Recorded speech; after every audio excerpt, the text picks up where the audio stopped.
Okay, Sistas fans, hope everyone is doing well. Yes, I know that unfortunately I was not awake or in the mind space to watch the episode, live tweet, and go live like I usually do. Long story short, if you follow me on Twitter, you know what was going down. I don't know what was going on, if it was like malware or something, but I think it just was Google acting weird.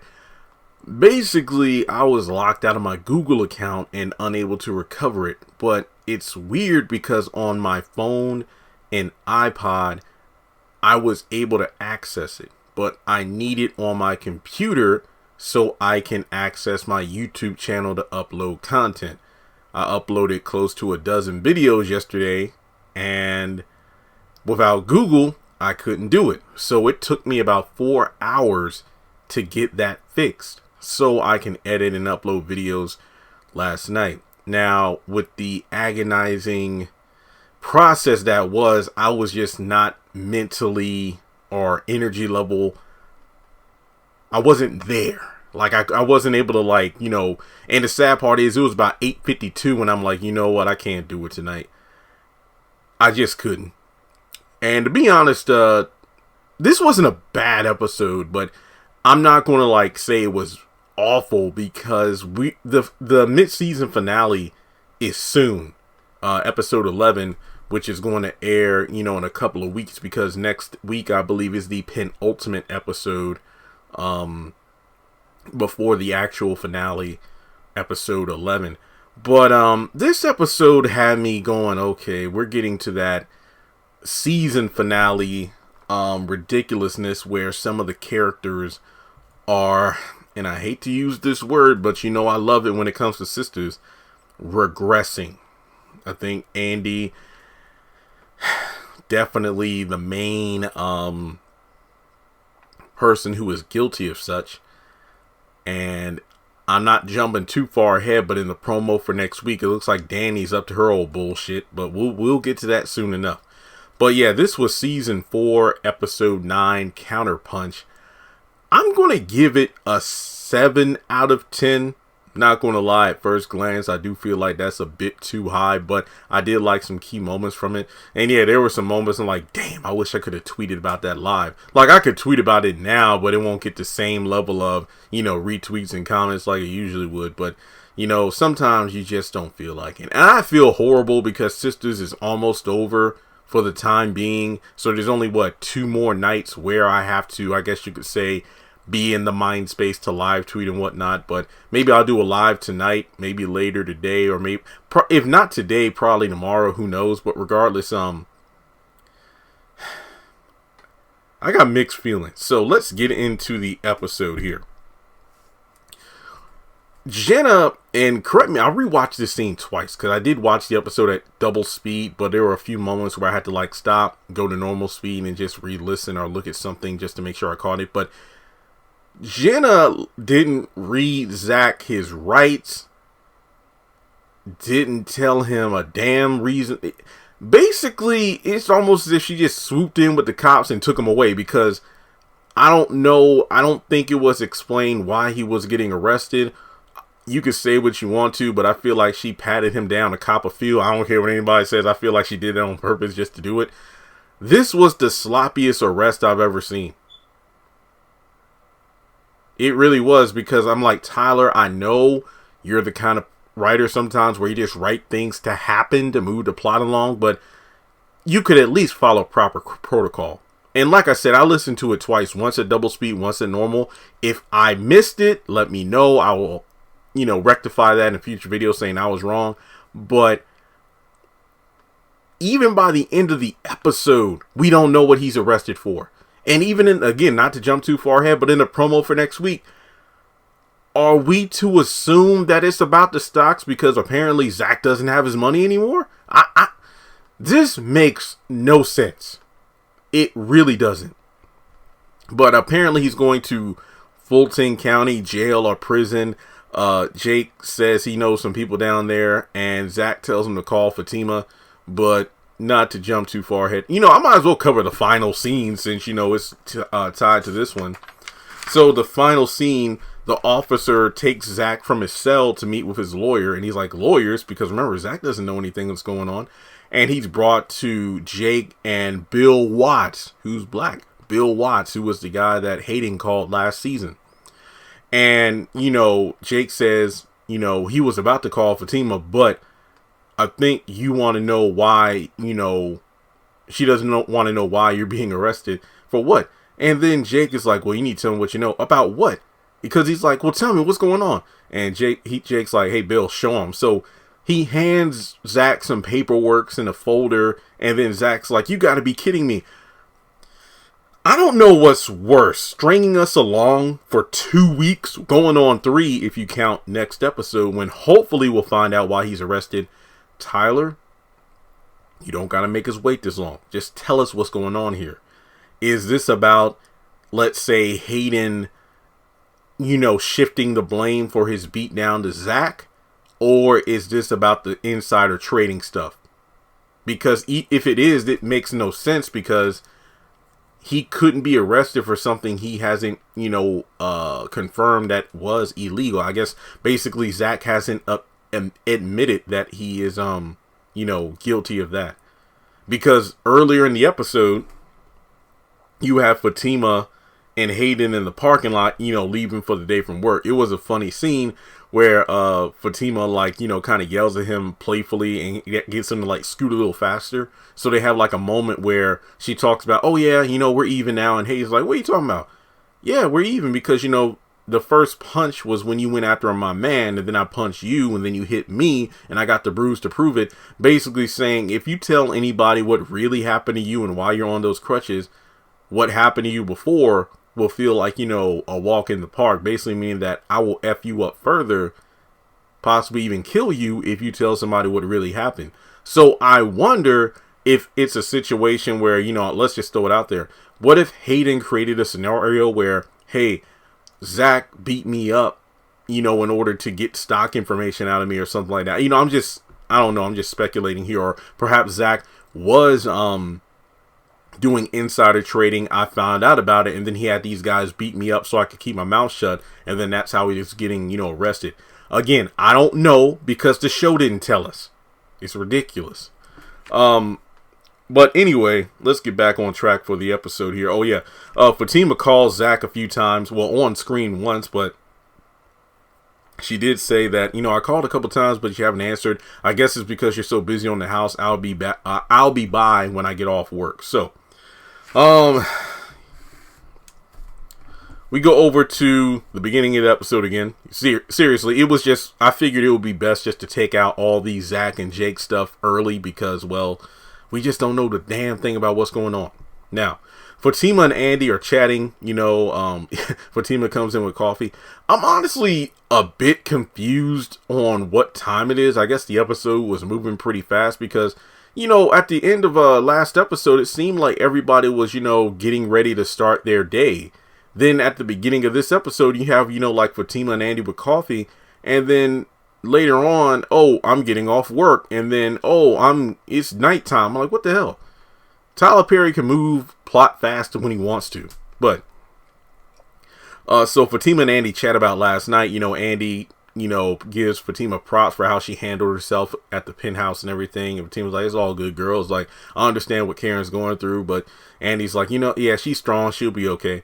So Andy loves the penthouse, and apparently the realtors and attorneys were stopping by the law firm today during lunch or something in order for her to sign the paperwork. At least that's what Andy told Fatima, but something's weird. So Andy's like, you know what, girl? I'm falling for it. And she's like, am I stupid? Fatima's like, no, girl, you're not stupid. Andy and Sabrina had the same conversation at the beginning of season 2. So Fatima leaves to get a rubber band ball. And this is one of the moments that I felt like was a highlight of the episode. She gets the rubber band ball and tells Andy what you need to do is take away 1 rubber band per bad memory. The thing is, it's easy to remember all the good stuff, but don't forget the bad. So take a rubber band off for every bad memory, every, bad time you've had. But when you run out of rubber bands, get the hell out of that relationship. And then she goes on to say, I don't have one for Zach because he's been, blowing my mind and stuff like that. And, you can keep Robin and Gary and the money and whatnot. I got my Zach. So that's pretty good. I like that.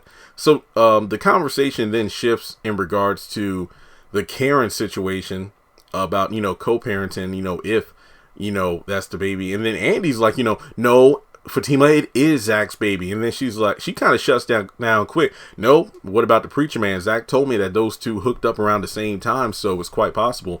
And the look on Andy's face, it went for her being confident. Fatima, that is Zach's baby. Oh, as soon as, she mentioned Aaron's like, oh, okay. So then after that, Fatima bounced and, Andy was kind of like left stunned. So from there, I believe that, Andy calls Danny and she's all about having a one-on-one talk at the Olive Room. These names are really good. What? Calvin and Sabrina went to the wine room, and now you got Andy and Danny going to the Olive Room. Just the two of them. Remember that photo I posted a video about Andy and Danny wearing all black? I'm like, what the hell are they wearing black for? So instead of a sister circle, apparently it's just these two talking one-on-one. Later on in the episode, it seems that the conversation is going to be based on Andy getting another opinion about what to do about Gary. But to be completely honest, based on how she reacted to the whole Karen and Aaron thing that Fatima brought up, I thought that perhaps Andy was going to call Danny for a dinner so they could talk about whether or not, the preacher could be a potential baby daddy. I don't know. But, Andy pretty much shuts down the Danny, I'm not giving you my old apartment, which, to be honest, define giving. I mean, if Danny's talking about, hey, hook me up, talk to your people over at the apartment complex to let me get your old apartment, and I'm paying my own rent. That's different as opposed to, Andy, let me get your old apartment and, we can go half on rent. So, it would be funny if Andy's like, Danny, I'm not giving you my old apartment because I know you'll come up to the penthouse every single day. If it was like that, yeah, that would sound a little messed up, but funny, as opposed to Andy just saying, no, you're not getting it. So I don't know. But basically she's paying and Danny's all for that. So they're going to meet up for dinner. And Danny also has a brief encounter with Logan. Logan is kind of aggressive. Like, you blew me off yesterday. But then Danny's like, well, hey, I told you I'd think about it. You were being too aggressive, so that's a bit of a turnoff for me. And then Logan puts on the, okay, who hurt you? Why are you like this? Why are you the way you are? And then he gets called away. Well, he hears something on the monitor. He hears something on the intercom, possibly something in regards to a trafficking case, so he rushes off. But let me see here. I guess let me go ahead and knock out all the Sabrina, Maurice, Bio, Calvin, and Q stuff. And then I believe the only other things to talk about would be the Karen and Aaron and Andy stuff. So, at the bank, Sabrina and Maurice are just coming in. So we're picking up where we left off, where Q was outside. And then, Sabrina's trying to lightly interrogate Maurice about the Q situation. Maurice doesn't want to hear about it. I mean, seriously. Maurice is so willing to change subjects that he jumps at the opportunity to help the first customer that comes into the bank. How often we see that happening? The only time we see Maurice ready to focus on work and go and be a reliable employee is when he doesn't want to talk about something. Because Sabrina is rightfully like, look, he pointed a gun at you, he pointed a gun at me, he tried to rob this place, what's going on? Sabrina, I'm not stupid. And I'm like, yeah, you are. Same thing like with Andy and Fatima. So later on, Bio shows up, and apparently he's been going from branch to branch trying to find Sabrina. And I mean, that should be a red flag. But he just says, no, I want to give you a proper apology.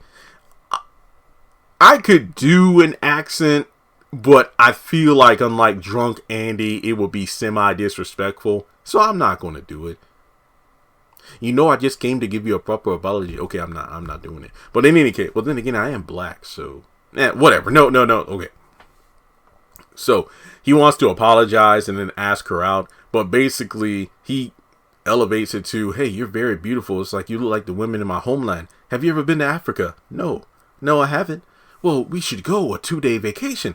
Okay, bro. Slow your roll. You go for asking her out on a date to, hey, fly to another continent with me. Let's slow it down. Let's get the dinner date out the way first. So, he wants to like cash a check, get cash $200,000, and Sabrina. I mean, remember how she reacted to seeing Zach's newfound fortune? This just left her I don't know, unable to really speak. But it turns out that one, they don't have enough cash to cover the check in the bank.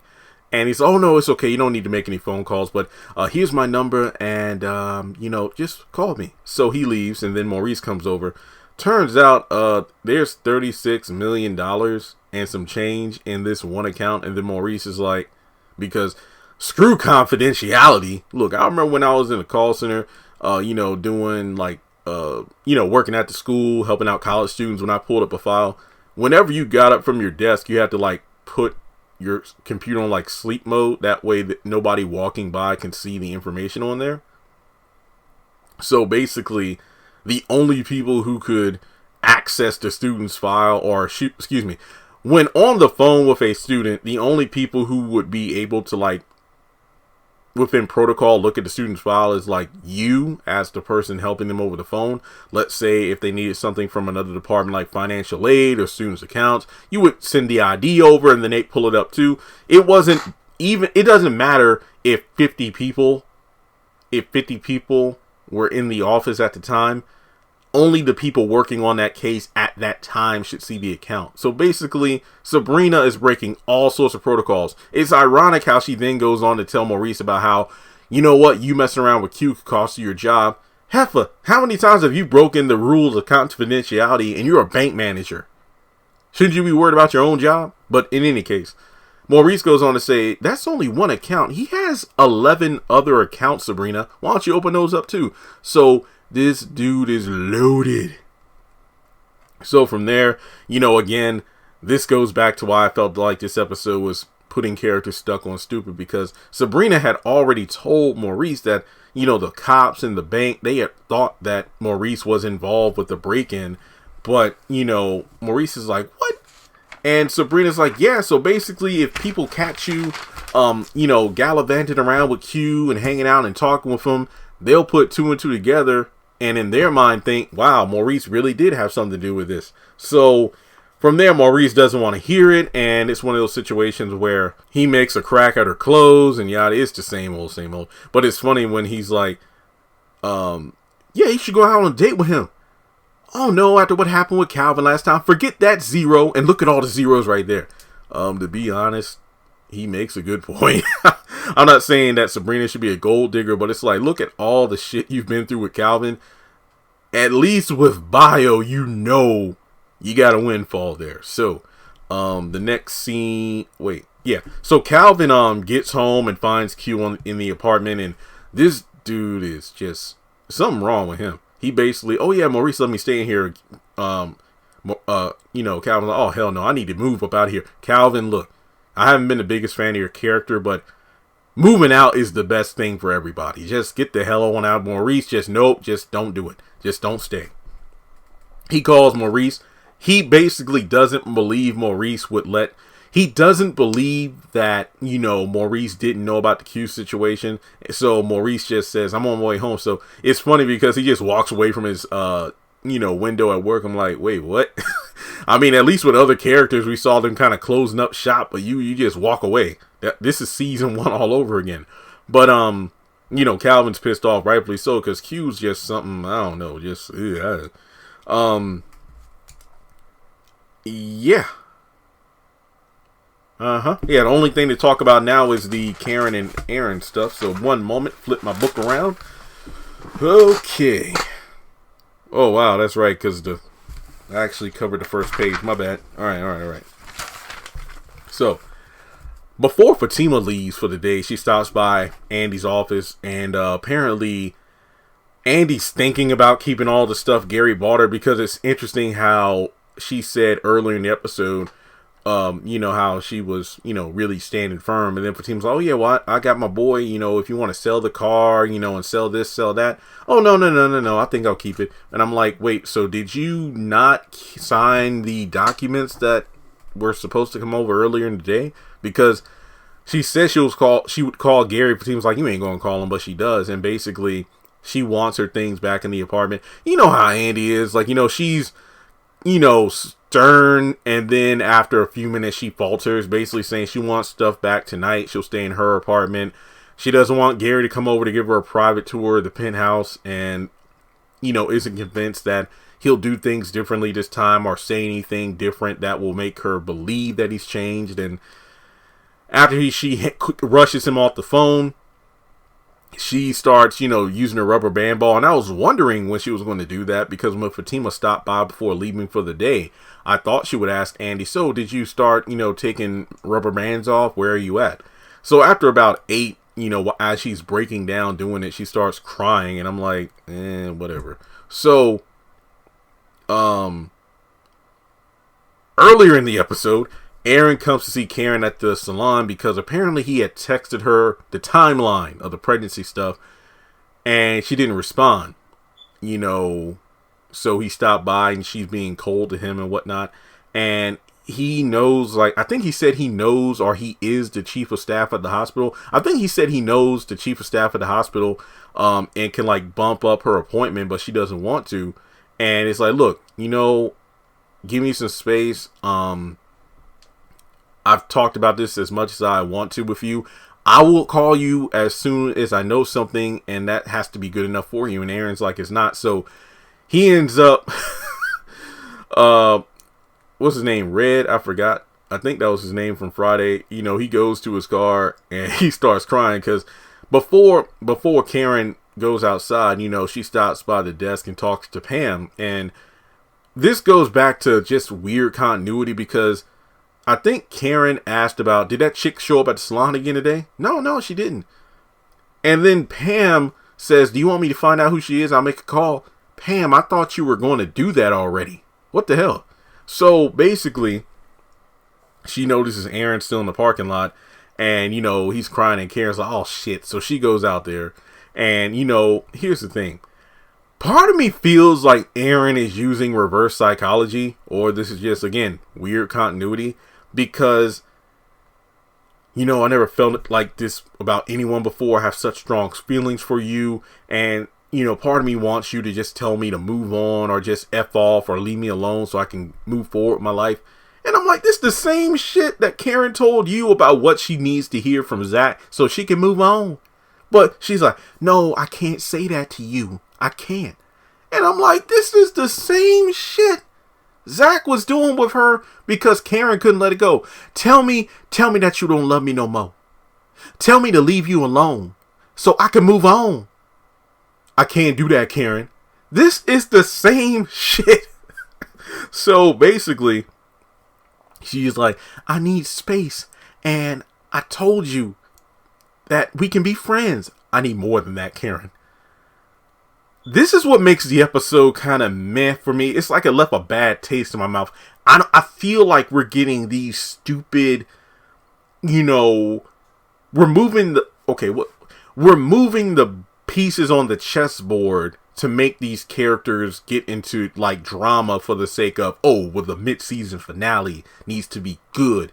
But when you got episodes like this, I'm kind of like, okay, Tyler, what's the plan here? This isn't like the worst episode of the season. I still think the season so far has been strong. I feel like this episode makes me feel the most divisive, because I'm kind of like, I don't really know what to make of it. I don't know what Tyler's intention is.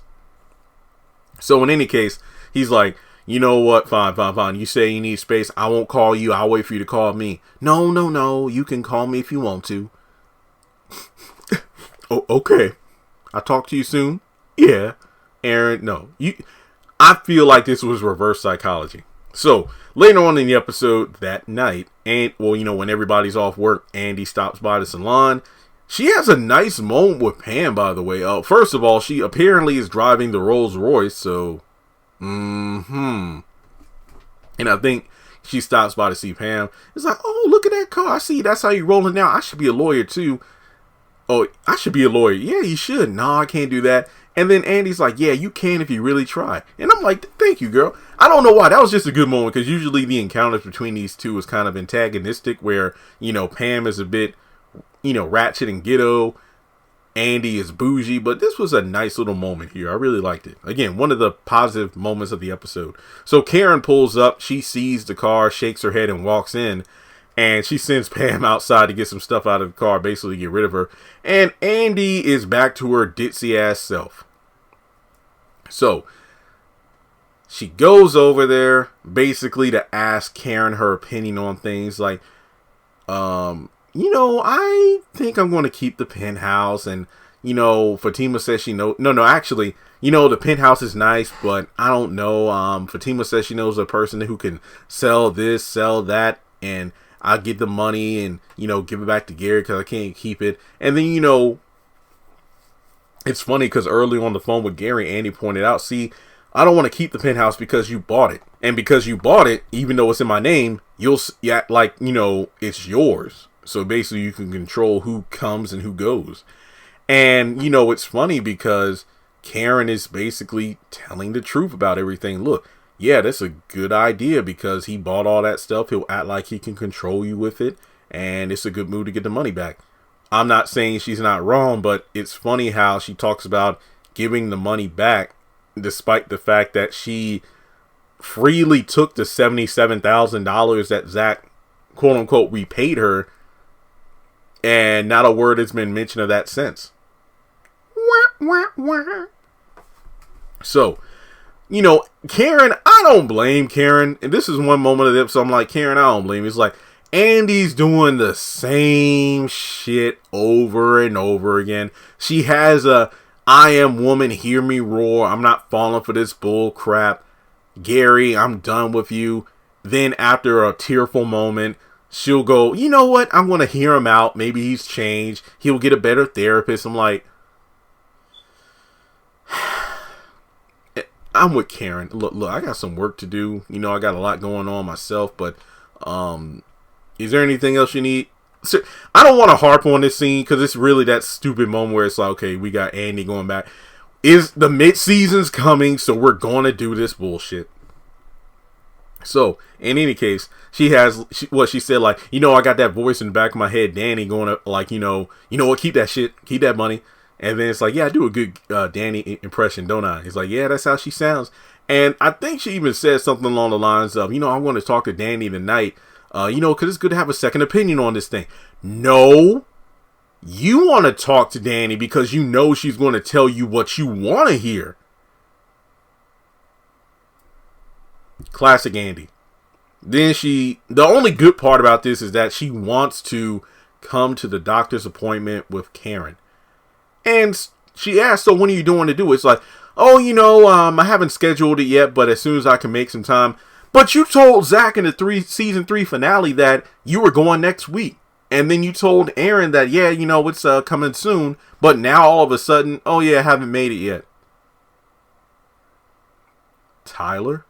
What the hell? But based on the episode synopsis, I think it's like episode 13. That's when she receives troublesome news from the doctor. So, I don't know.